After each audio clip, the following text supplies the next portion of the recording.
Friends, இன்னைக்கு வீடியோவில் இது கேழ்வரகு ராகி அப்படி சொல்லுவோம் இல்லைங்களா, அதனுடைய அவல் அதை வச்சு தான் நான் பிரேக்ஃபாஸ்ட் தயார் பண்ண போகிறேன். அதுக்கு நம்ம ஒரு 1.5 கப் அளவுக்கு நம்ம ஃபேமிலிக்கு தேவையான அளவுன்னு வைங்களேன், 1.5 டம்ளர் நான் எடுத்திருக்கேன். இந்த மாதிரியான டம்ளர் ஒரு ஆளாக்கு சைஸ்க்கு வரும். இந்த டம்ளரில் நான் எடுத்திருக்கேன் 1.5. அதை நம்ம ட்ரிங்கிங் வாட்டரை வச்சு ஒரு வாட்டி வாஷ் பண்ணி அந்த தண்ணியை ட்ரெயின் பண்ணிவிட்டு அப்படியே ஒரு 10 மினிட்ஸ் வச்சிடணும். அதுக்கப்புறமா நம்ம சீசன் பண்ணிட்டோம் அப்படின்னா டெலிஷியஸான ஃபுட் ரெடி. ஸோ ஒன்றா நம்ம பார்க்கலாம். ஃப்ரெண்ட்ஸ், இந்த மாதிரி நல்லா வாஷ் பண்ணிவிட்டு வாட்டரை ட்ரெயின் பண்ணிவிட்டு அப்படியே ஒரு 5 நிமிஷத்துக்கு வச்சுருவோம். அப்போ இதில் இருக்கிற ஈரத்துலேயே அது நல்லா ஊறி ஒரு சாஃப்ட் ஆகிக்கும். அதுக்கப்புறமா நம்ம உப்புமாலாம் தாளிப்போம் இல்லைங்களா, இட்லி உப்புமாலாம் தாளிப்போம் இல்லையா, அந்த மாதிரி செய்துட்டால் நல்லாயிருக்கும். ஃப்ரெண்ட்ஸ், இந்த அவல் பாருங்களேன், இப்போ கையில் இப்படி எடுத்து பாருங்கள் எந்த அளவுக்கு உதிரி உதிரியாக வந்துருச்சு. இந்த கேழ்வரகு அவல் நல்ல உதிரி உதிரியாக வந்துட்டு இதை நம்ம இனி சீசன் பண்ணிக்கலாம், தாளிச்சுக்கலாம். அதுக்காக நான் ஸ்டவ்வில் இப்போ இந்த மாதிரியான ஒரு பேன் வச்சுட்டேன்.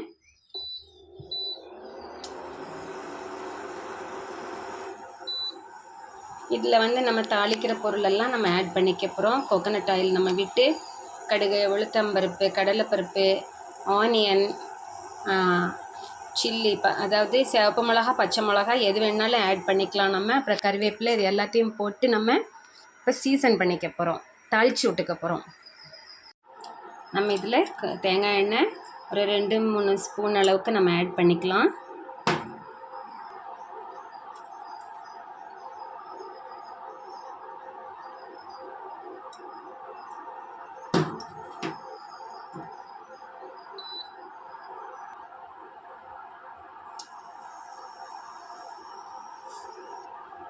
கடுகு ஒரு ஸ்பூன் போட்டுக்குவோம். அது ஸ்ப்ளட்டர் ஆன உடனே நம்ம மற்ற பொருளெல்லாம் ஆட் பண்ணிக்கலாம், இல்லைன்னா அது மற்றது கருக ஆரம்பிச்சிடும்.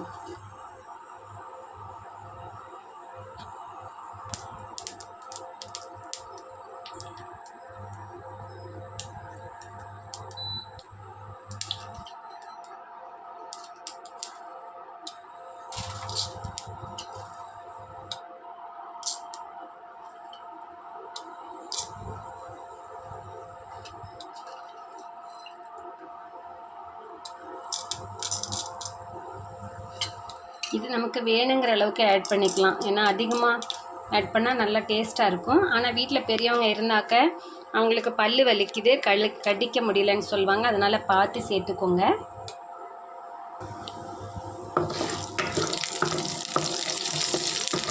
இதோட நம்ம வெங்காயம், மிளகா, கறி லீஃப் எல்லாத்தையும் சேர்த்துக்கலாம்.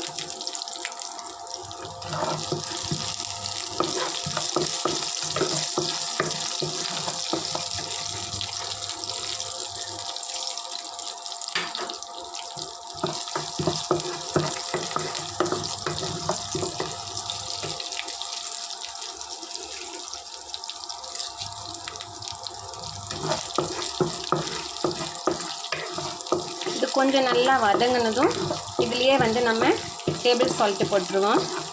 போட்டுட்டு அதுக்கப்புறமா நம்ம அந்த ஊற வச்ச அவலில் போட்டு கலந்துட வேண்டியதுதான். நல்லா மிக்ஸ் பண்ணிட்டோம்னா நல்லா டெலிஷியஸாக இருக்கும். கடைசியில் நீங்கள் தேங்காய் துருவி போட்டுக்கலாம். நான் கொப்பரை பவுடர் வச்சுருக்கிறதுனால அதை ஆட் பண்ண போகிறேன். இனிமேல் இதை என்ரிச்சாக நம்ம பண்ணணும் அப்படின்னா அது கூட நட்ஸு கூட ஆட் பண்ணிக்கலாம். நம்ம கிரவுண்ட் நட்டையுமே கூட இந்த ஆயிலில் போட்டு அப்படியே ஒரு ஃப்ரை பண்ணிடலாம். அப்போ நல்லா நம்மளுக்கு நியூட்ரிஷன் கண்டென்ட் இன்க்ரீஸ் ஆகும். நம்ம குழந்தைங்களுக்கெல்லாம் கொடுக்குறதா இருந்ததுன்னா அந்த மாதிரி பண்ணிக்கலாம். இப்போ இது நல்லா ஒரு மாதிரி வதங்கிக்குச்சு. இதில் நம்ம இப்போ அந்த ஊற வச்ச அவலை போட்டுருவோம். சால்ட் ஆட் பண்ண மறந்துட்டேன் ஃப்ரெண்ட்ஸ், சால்ட்டு போட்டுடலாம். டேபிள் சால்ட்டை போடுறது நம்மளுக்கு கொஞ்சம் பரவாயில்லாமல் இருக்கும். ஏன்னா அவலில் நமக்கு அதிகமான ஈரம் இல்லைங்களா, அதனால் அந்த கல்லுப்பு போட்டாக்கா கரையாது, அதனால் டேபிள் சால்ட்டு போட்டுருங்க. இப்போ இதுக்குள்ளே நம்ம இந்த ஊற வச்ச அவலை அப்படி போட்டுடலாம். நல்லா உதிரி உதிரியாக எப்படி இருக்குது பாருங்கள் ஃப்ரெண்ட்ஸ். நம்ம ரொம்ப தண்ணியோடு வச்சிட்டோம் அப்படின்னா அது நமக்கு ஊறி அப்படி களி மாதிரி ஆகிடும். சாப்பிட்றதுக்கு அவ்வளோ டேஸ்ட் இருக்காது, ஒரு கஞ்சி மாதிரி கூழ் மாதிரி மாறிடும். ஸோ நம்ம இப்படி பண்ணும்போது ரொம்ப டெலிஷியஸாக இருக்கும். ஒரு வாட்டி கழுவி அந்த தண்ணியை ஃபுல்லாக வந்து நம்ம வடித்து எடுத்துட்டு ஒரு 5 நிமிஷம் வச்சுட்டோம். அதாவது இந்த தாளித்து விடுற நேரத்தில் அது ஊறும் பார்த்திங்களா, அதுவே அதுக்கு சரியாக போயிடும். எவ்வளோ அழகாக வந்திருக்கு பார்த்திங்களா, குழையாது. இப்படி இருக்கும்போது ஒரு 2 வாட்டி இப்படி இந்த மாதிரி கலக்கி விட்டுட்டு நம்ம கொப்பரையை ஆட் பண்ணிக்கலாம்.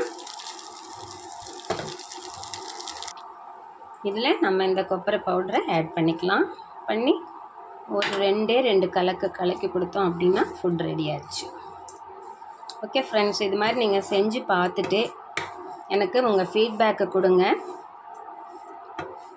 ஏன்னா கம்பு இந்த ராகியில் வந்து நம்ம கஞ்சி செய்வோம், நிறைய பேருக்கு அந்த களி ப்ராப்பராக வரதில்லை.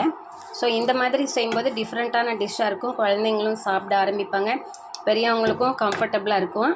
இந்த ராகி அவல், அதாவது எல்லா மைனர் மில்லட் சிறுதானியங்களுடைய அவல், கருப்பு கவுனி, மாப்பிள்ளை சம்பா, இந்த ராகி, கம்பு, இதனுடைய எல்லா அவல்களுமே நம்மக்கிட்ட கிடைக்குங்க. வேணுங்கிறவங்க கூட நம்மக்கிட்ட காண்டாக்ட் பண்ணலாம். நான் கொரியரில் நிறைய பேருக்கு அனுப்பி வச்சிட்ருக்கேன். ஸோ இது வந்து நம்மளோட ப்ராடக்டில் தான் நான் இப்போ உங்களுக்கு பண்ணி காமிச்சிருக்கேன். சாப்பிட்டுட்டு டேஸ்ட் பண்ணிவிட்டு எனக்கு கமெண்ட் கொடுங்க. Thank you. Best wishes. See you friends.